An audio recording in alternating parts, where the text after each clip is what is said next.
Hello friends. अभी मैं आपको अभी जो एग्जाम में ट्रांजिशनल टैक्सेशन में क्वेश्चन आता है, give a brief account of resident status of different agency in India, उसके बारे में बताता हूँ इन ब्रीफ। आप ये स्लाइड सोच से समझ जाओगे और एग्जाम में क्वेश्चन इजीली अटेम्प्ट कर पाओगे। ठीक है, अभी इधर मैंने देखो इधर क्या लिखा है, रेसिडेंट। तो देखो बेसिकली क्या होता है कि टैक्सेशन के पर्पज से रेसिडेंस का अलग होता है। रेसिडेंट स्टेटस का इंपॉर्टेंस क्या है for the point of taxation. ठीक है, मैंने ये इसलिए किया है, 4 कॉलम्स के। एक तो रेसिडेंट होता है, उसमें रेसिडेंट में हर हर क्राइटेरिया आता है। उसके बाद ऑर्डिनरी रेसिडेंट किसको बोलेंगे on the basis of residence.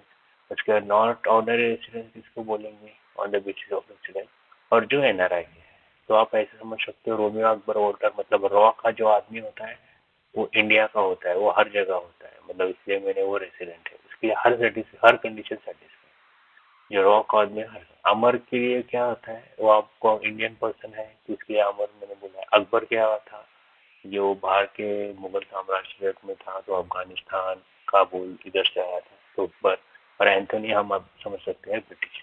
ठीक है, एक पॉइंट ऑफ व्यू फोकस करने के पॉइंट ऑफ व्यू से मैंने किया है। अभी देखो नेक्स्ट स्लाइड चलते हैं। देखो बिफोर डिसाइडिंग अ पर्सन, हाँ ये भी इम्पोर्टेंट। पर्सन के दो टाइप होते हैं, एक लीगल स्टेटस और residential status.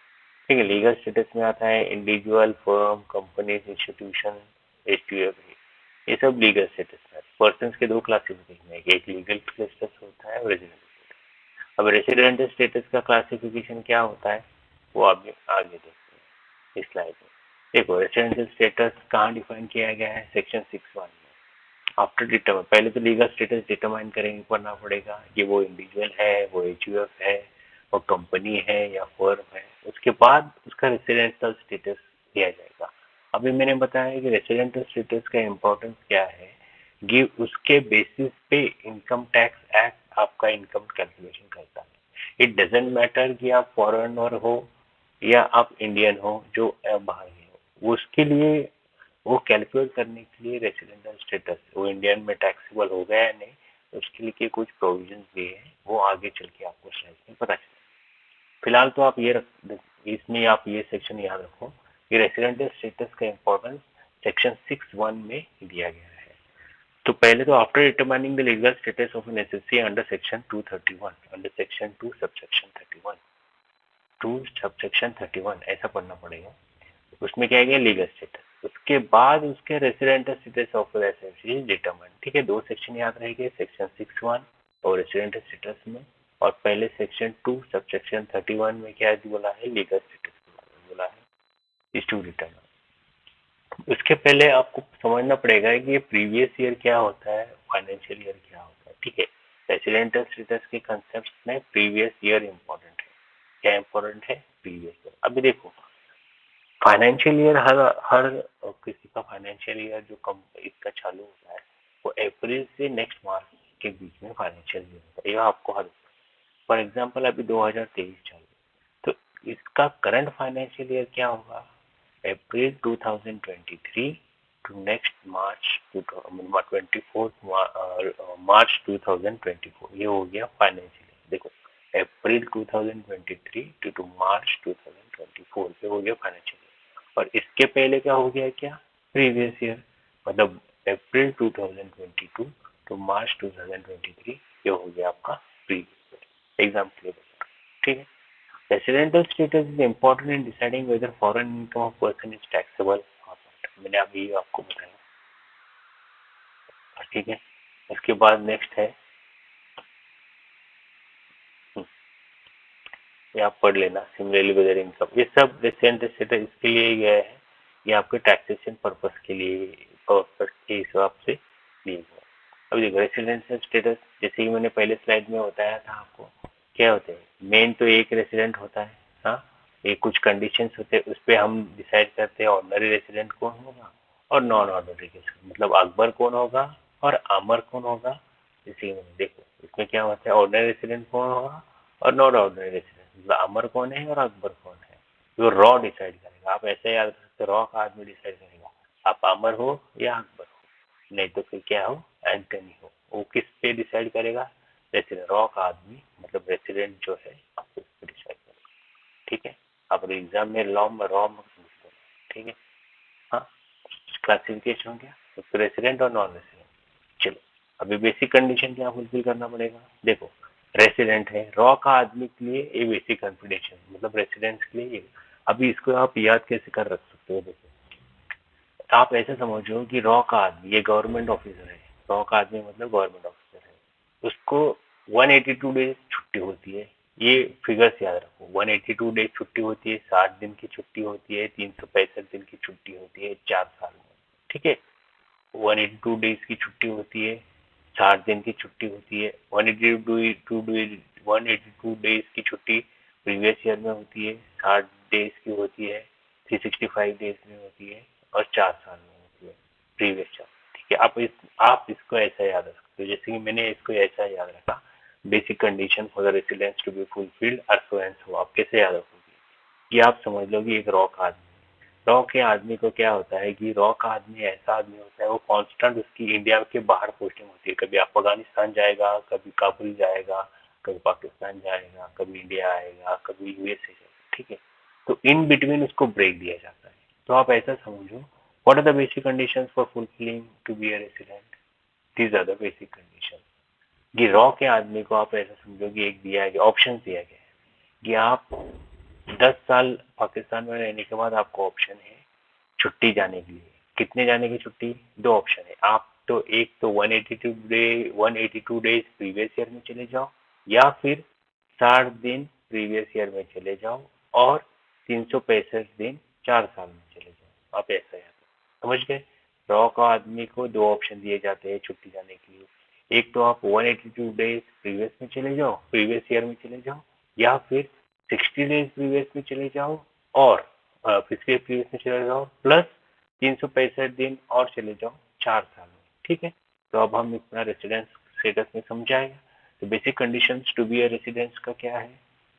State in India, ठीक है, स्टेड इन इंडिया 182 डेज और more in the previous year, और 60 days or more in the previous year, plus 365 days more in the 4 previous year, ठीक है। जिसमें मैंने बोला कि जॉन इब्राहिम को ऑप्शन दिया गया, आप इंडिया में रहना चाहते हो, पाकिस्तान में जाने के पाकिस्तान की मतलब ट्रेनिंग पूरा किया है आपने, अच्छा काम किया है, इसके लिए आपको ऑप्शन दिया जाता है आप छुट्टी पे चले जाओ। जो आपको 3 ऑप्शन दिए गए, 182 डेज आप पिछले साल में रह सकते हो, या फिर 60 दिन पिछले साल में, प्लस 365 डेज चार प्रीवियस ईयर में, 4 प्रीवियस ईयर, ठीक है। खत्म हो गया।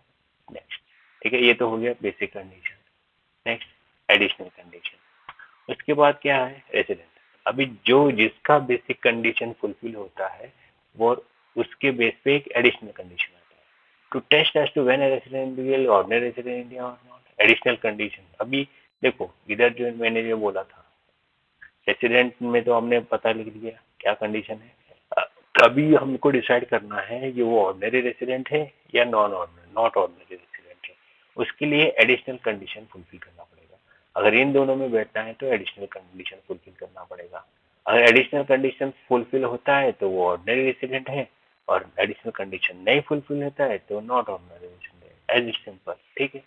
अभी मैं आपने बेसिक कंडीशन तो समझ लिया रेसिडेंट का। अभी एडिशनल कंडीशन क्या होता है, किसमें दिया है? सेक्शन 66A में दिया है, इंपॉर्टेंट सेक्शन है सेक्शन 66A में। ऑर्डिनरी कंडीशन आपको दिया गया है, ठीक है। उसमें क्या बोला है? एडिशनल कंडीशन दिया गया है। To test as to when a resident ordinary resident India और not, additional condition should be fulfilled. अभी देखो, इसमें क्या बोला है? रेसिडेंट इन इंडिया, पहले तो resident in India and at least 2 out of 10 previous year. कितना? 2 आउट ऑफ 10 प्रीवियस ईयर।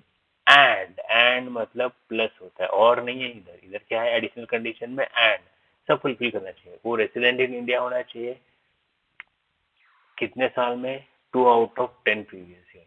और रेसिडेंट इन इंडिया के लिए आपने बताया प्रीवियस स्लाइड में 182 डेज, 60 डेज, 365 डेज, ठीक है। समझ में आ गया।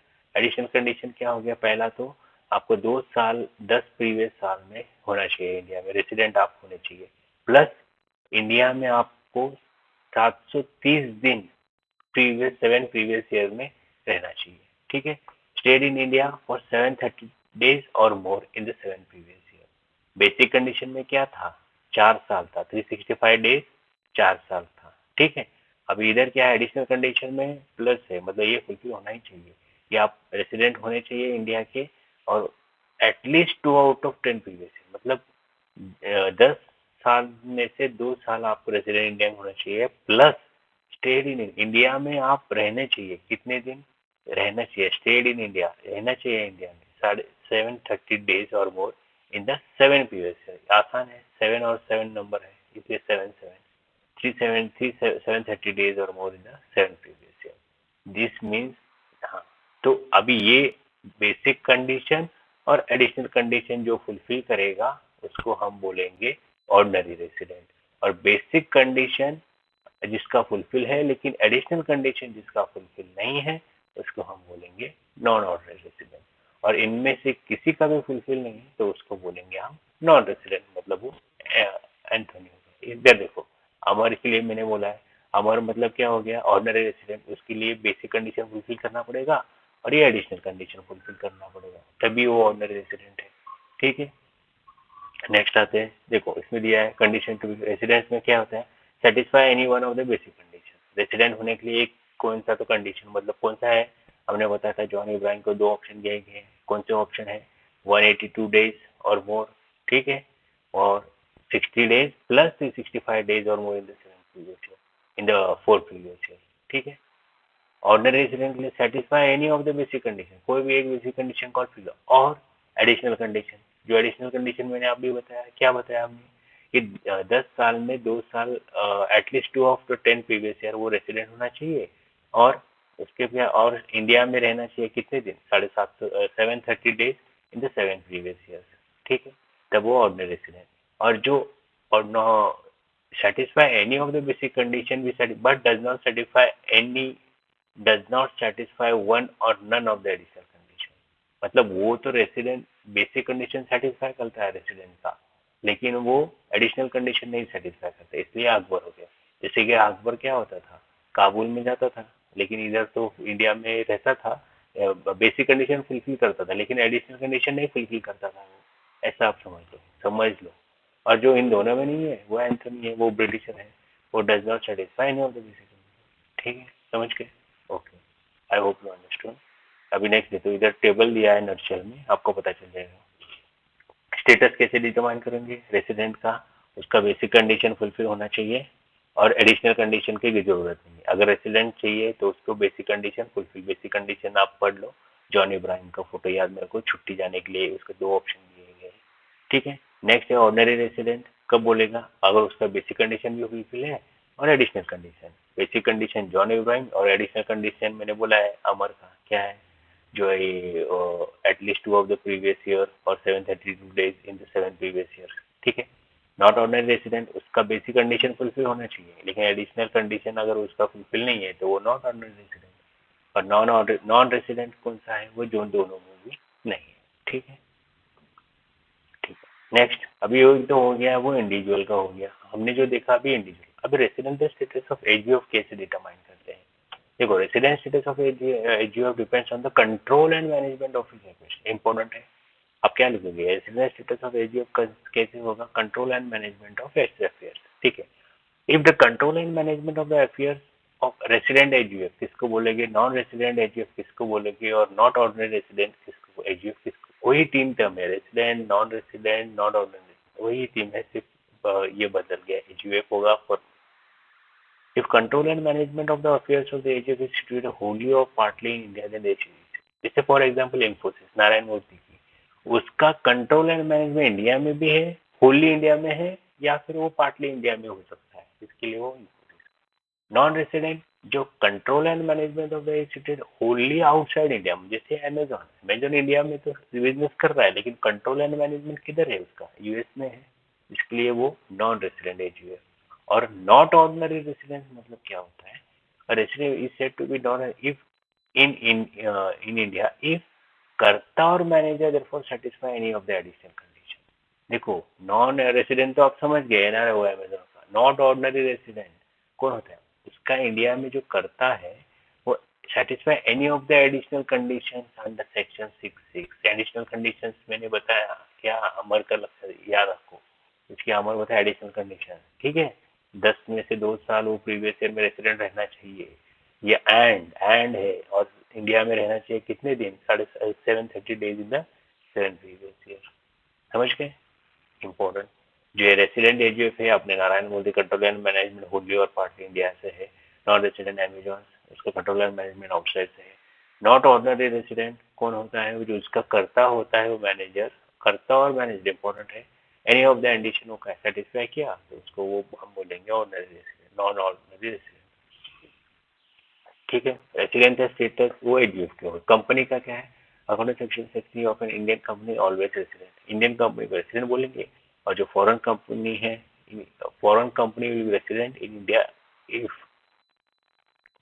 इन फॉरेन कंपनी इंडिया में रेसिडेंट जब होगी उसका control is Holi situated in India, जैसे मैंने अपने पहले ही बोला। ठीक है। रेसिडेंशियल फर्म का वही है, firm of other depends control and management of state resident if control and management is wholly or partly in India, such form will be section. Non-resident, if it is situated outside India, then it is said to be a non-resident. It is simple. Incidence of tax. अभी ये किसके लिए important है? देखो, incidence of tax, ये सब residence किसके लिए? The tax levy on total income of person is based upon the residential. अभी टोटल इनकम टैक्स निकालना है, वो सब कैसे लगेगा? Residential status of an assessee से ही पता चलेगा। ठीक है। तो आप ये देखो कि टैक्स हाईएस्ट किस में होता है? ऑर्डिनरी रेसिडेंट में, जैसे जो हम रेसिडेंट है नॉर्मली उनके ऊपर हाईएस्ट टैक्स होता है। Little lower not ordinary resident. ठीक है, मतलब वो बेसिक कंडीशन भी फुलफिल किया है लेकिन एडिशनल कंडीशन फुलफिल नहीं किया, उनके लिए टैक्स स्लैब लोअर होता है।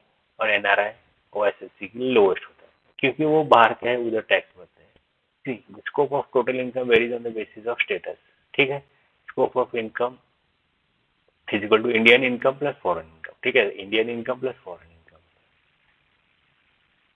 नेक्स्ट है इंडियन इनकम हो, इंसिडेंस ऑफ टैक्स हो गया। इंडियन इनकम, अब इंडियन इनकम क्या होता है इसमें दिया है, पढ़ लो। Income earned in India, income accrues and arising in India, income received और deemed to be received in India, income payable in India, income earned और accrued in India but is received और paid. Foreign income, income earned accrued outside India, terminology वही है, earned inside और outside ये है।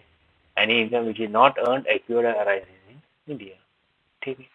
Scope ordinary resident कौन, उसका कैसे स्लैब लगे? Indian income plus foreign income.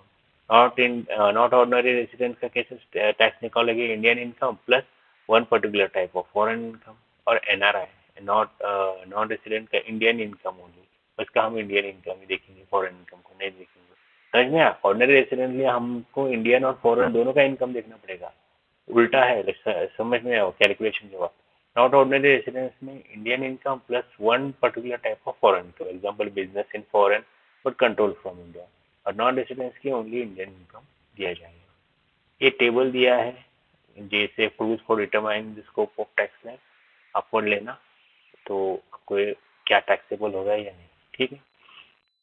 देखो मैंने फ्रेंड्स आपको एक बार मैंने आपको एक अटेम्प्ट किया है कैसे याद रखना है, यही याद रखोगे पिक्चराइजेशन से आपको आराम से याद रखेगा। I hope you like the video, so please like and subscribe so that I can make more videos on the topic. Thank you.